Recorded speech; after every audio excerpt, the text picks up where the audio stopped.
A defesa de Nelson Williams esclarece que ele tem colaborado integralmente com as autoridades e confia que a apuração vai demonstrar sua inocência.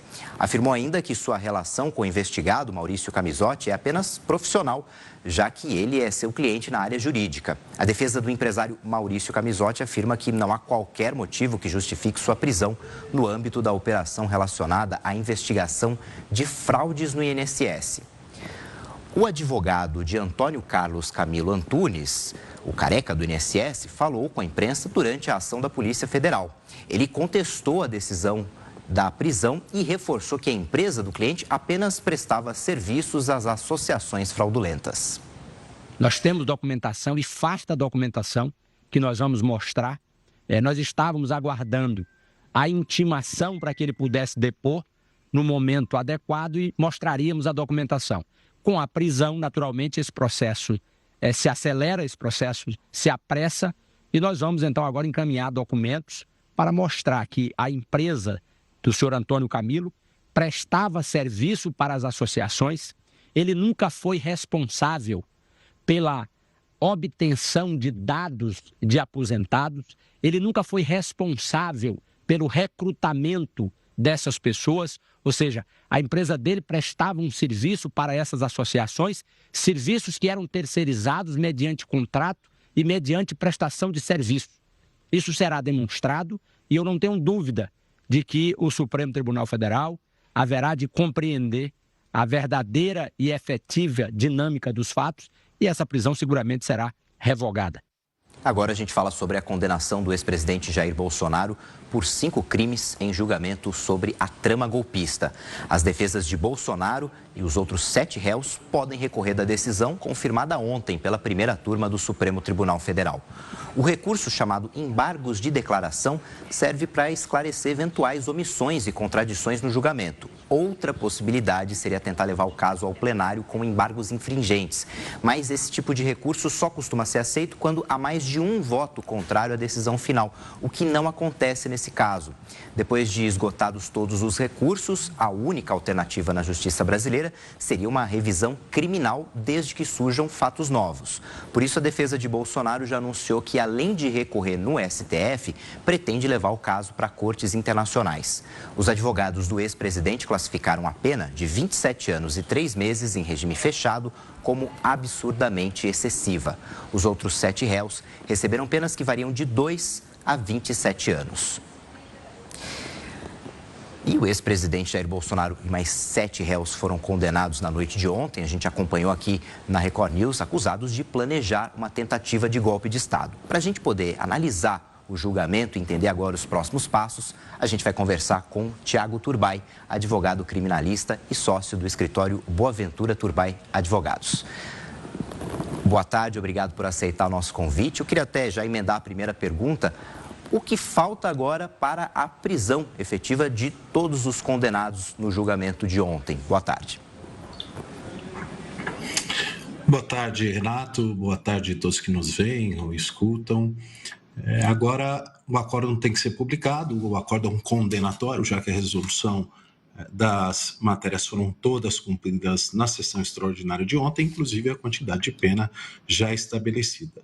Publicado o acórdão, as defesas têm 2 dias para opor embargos de declaração. A reportagem já disse, esses embargos servem para esclarecer pontos que foram omissos eventualmente, ou que foram contraditórios, ou alguma obscuridade do acórdão condenatório.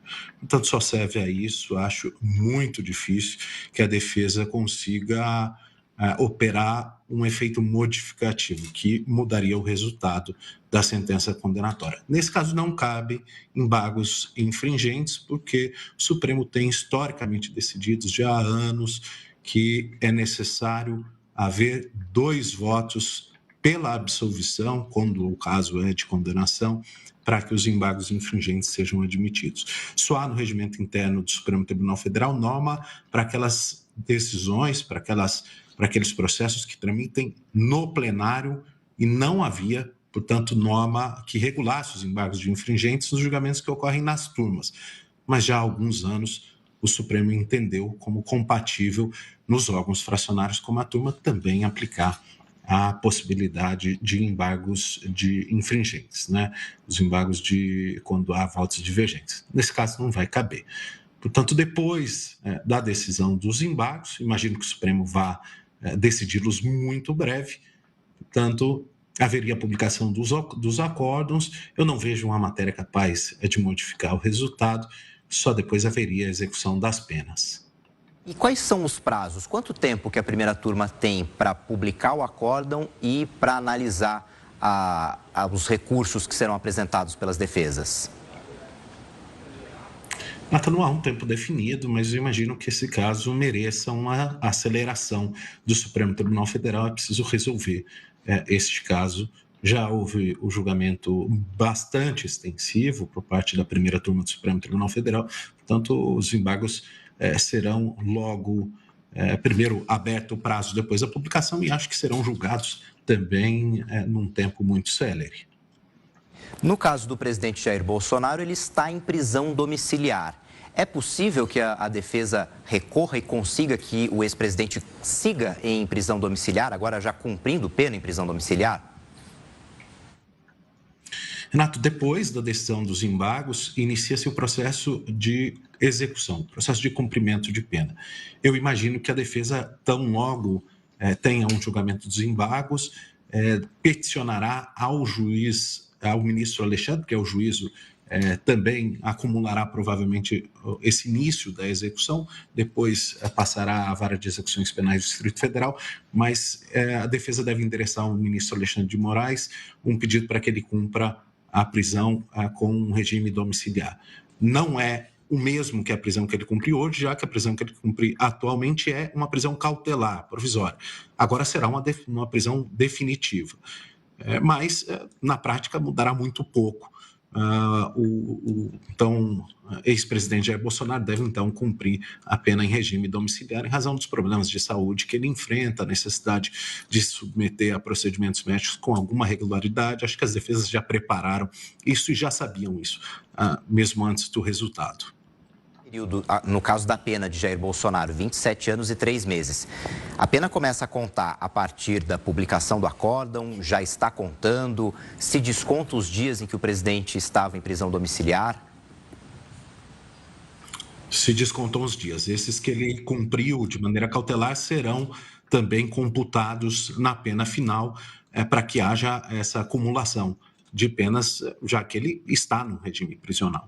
Atualmente ele está no regime prisional, regime provisório, mas deve-se contar os dois tempos. Isso lhe dará alguma vantagem temporal, inclusive para fins de mudança de regime daqui a alguns anos, daqui a bons longos anos.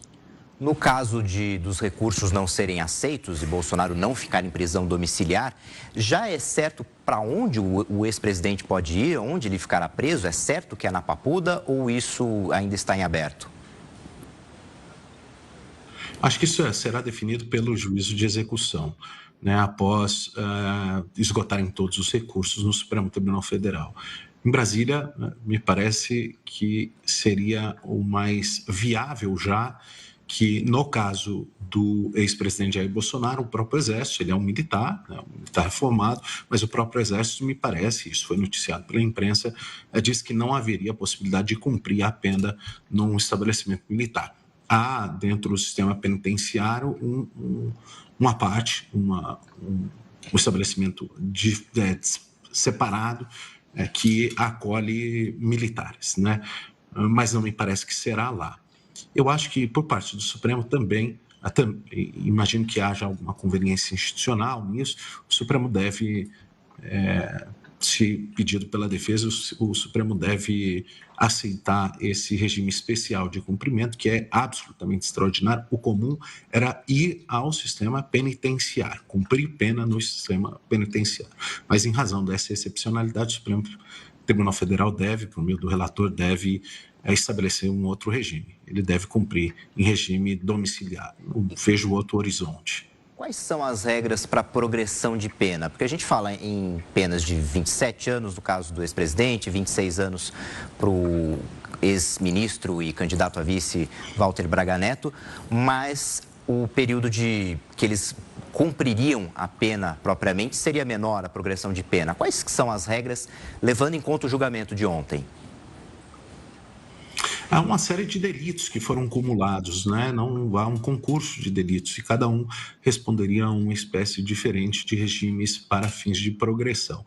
O ex-presidente Jair Bolsonaro tem mais de 70 anos, isso implicará também em modificações dos prazos para cumprimento em determinada modalidade. Agora, como ele também cumprirá isso em regime domiciliar, essas fixações se darão em decorrência de uma fração de cumprimento descontado o período que ele já está em prisão, que é a prisão cautelar, e o mesmo ocorrerá com aqueles que estão na mesma modalidade. E isso difere daqueles que não têm 70 anos e difere para cada crime, né? Na realidade, o juízo de execução deve juntar todos os delitos e deve estabelecer o regime e suas frações de progressão. Mas a progressão também não é automática. A Lei de Execuções Penais brasileira define alguns critérios, como bom comportamento, a possibilidade de antecipar o regime de progressão a partir de ações que os presos e os apenados podem realizar nos estabelecimentos prisionais, por exemplo, leitura, cursos de formação. Acho que um curso de formação sobre o sistema constitucional e democracia brasileira serão também importantes para fins de redução de regime, né? Isso porque eles contam como dias cumpridos, né? Isso há um incentivo por parte da Lei de Execuções Penais brasileira, um incentivo para que o preso, para que o apenado se ressocialize. Isso também deve ser aplicado no caso dos réus dos atos antidemocráticos. No caso do Alexandre Ramagem, que era chefe da ABIN, Agência Brasileira de Inteligência, e é deputado federal, o que muda? O Congresso precisa chancelar essa condenação ou o Congresso pode interferir de alguma forma na sentença? O histórico do Congresso Nacional, em já casos bastante emblemáticos, tem decidido que a pena deve se iniciar, deve ser cumprida após uma decisão da respectiva Casa Legislativa. Mas ele não pode alterar, não pode absolver, é apenas o cumprimento de pena, o início do cumprimento de pena. E há uma razão de ser, há um sentido nisso, já que o Congresso deve se preocupar também com o exercício da função legislativa que exerce o então deputado Ramagem. Portanto, esse início será definido pelo Congresso Nacional. O Congresso Nacional não pode entrar em mérito nessa, apenas uma decisão protocolar, eu diria assim. Acabou de citar que a defesa do ex-presidente Jair Bolsonaro já fala na possibilidade de recorrer em cortes internacionais. Qual que deve ser o efeito prático? Quais são as chances de se recorrer numa corte internacional e mudar a pena ou, enfim, anular a prisão? Acho que isso quase zero, Renato. Não vejo uma boa razão para apelar a essas cortes. Claro, as defesas têm direito de fazê-lo, o ex-presidente Jair Bolsonaro também deve se entender ter havido uma violação sistemática de direitos humanos, mas há critérios que são bastante rígidos. É importante ressaltar que a Corte Interamericana de Direitos Humanos não julga o caso sob uma perspectiva da vítima, ela julga o caso sob a perspectiva do Estado convencionado, né? Então, a convenção está dirigida a Estado, a violações praticadas pelo Estado, e recomenda ao Estado tomar providências.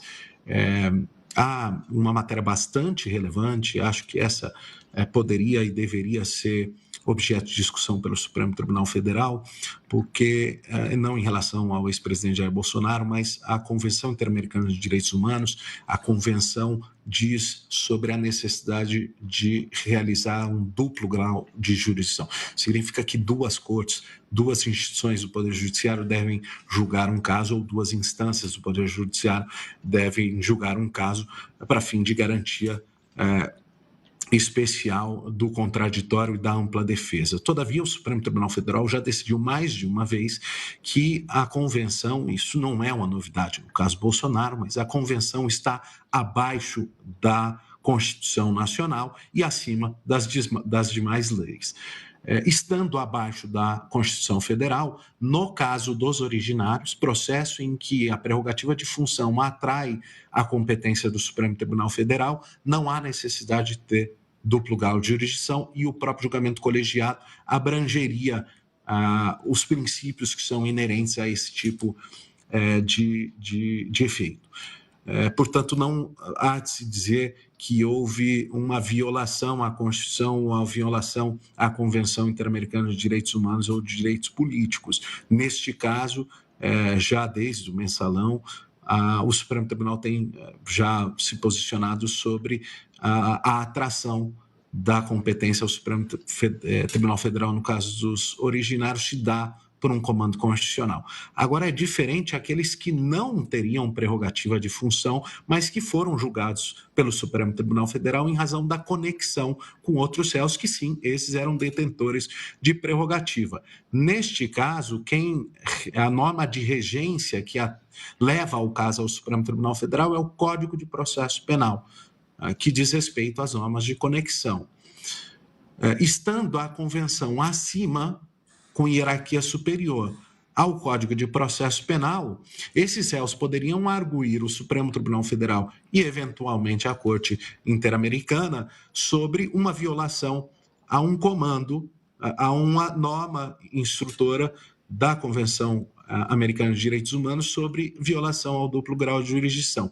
Nesse caso, especialmente, poderia haver uma boa discussão e a matéria é absolutamente relevante. Uma das soluções seria cindir o processo e aquele que foi julgado pelo Supremo Tribunal Federal fosse julgado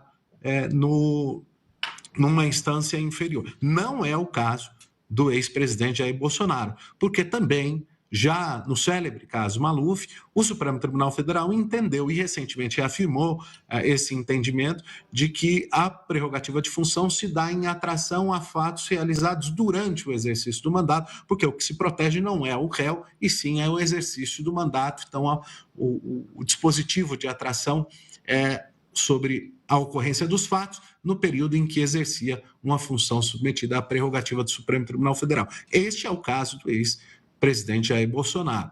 Portanto, tendo um deles com a prerrogativa no Supremo, todos eles iriam, à exceção desses que não tinham nenhuma prerrogativa no Supremo, poderiam arguir a necessidade de fatiar o processo.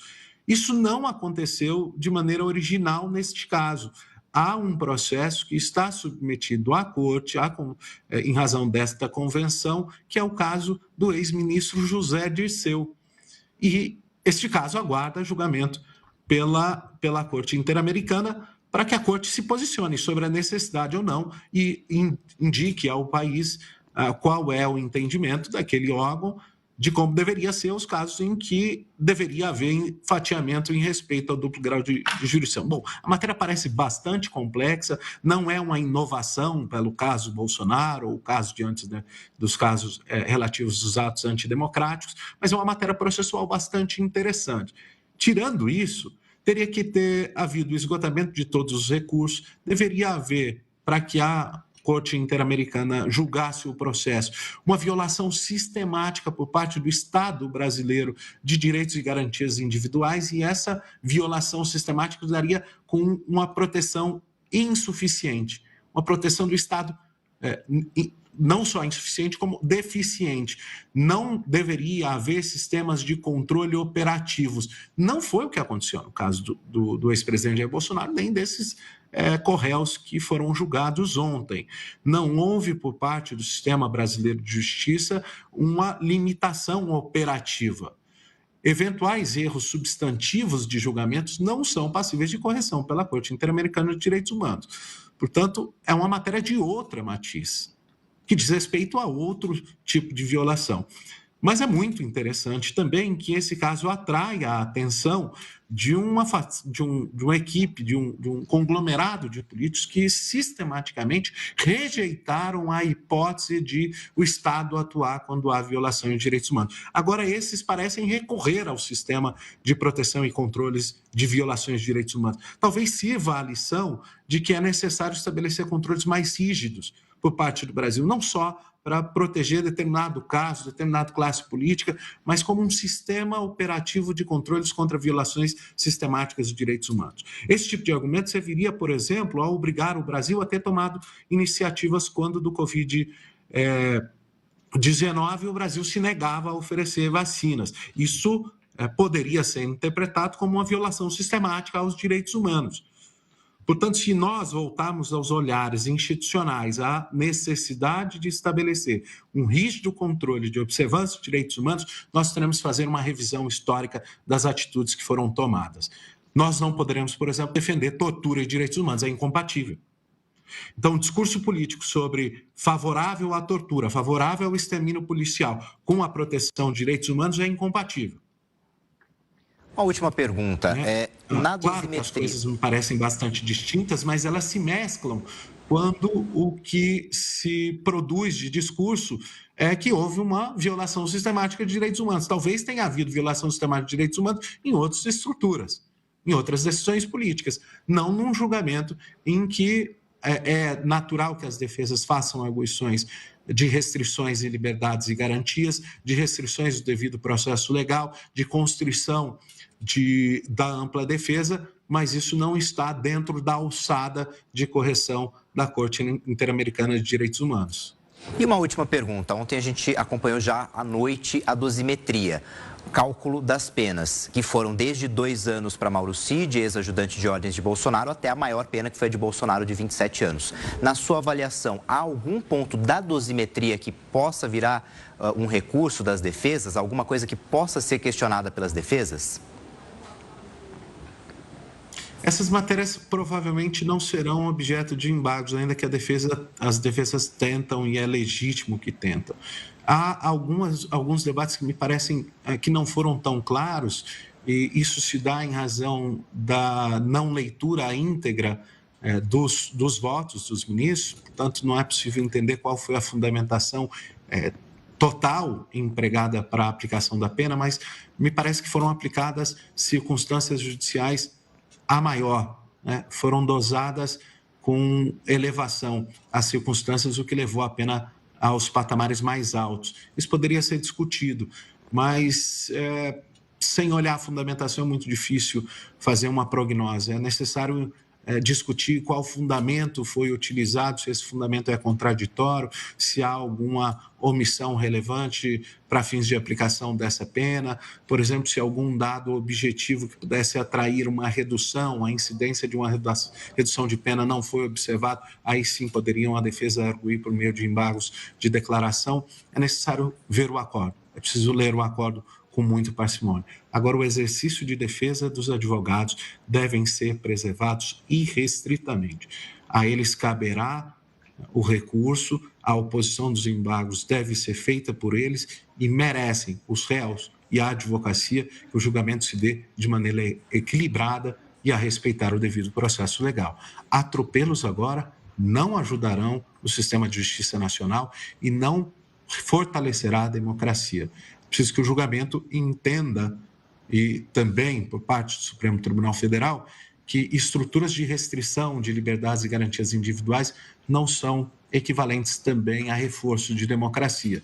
Os embargos devem ocorrer com todas as possibilidades de defesa por parte dos réus e também em respeito ao exercício da advocacia, que não é um ator menor do sistema de justiça, é um ator componente sem hierarquia entre os advogados, os ministros e os membros do Ministério Público. Tiago Turbay, advogado criminalista, muito obrigado pela entrevista, obrigado pela atenção e pelas explicações nesse dia seguinte do julgamento na primeira turma do Supremo Tribunal Federal. Obrigado e boa tarde. Obrigado, Renato. Obrigado a todos.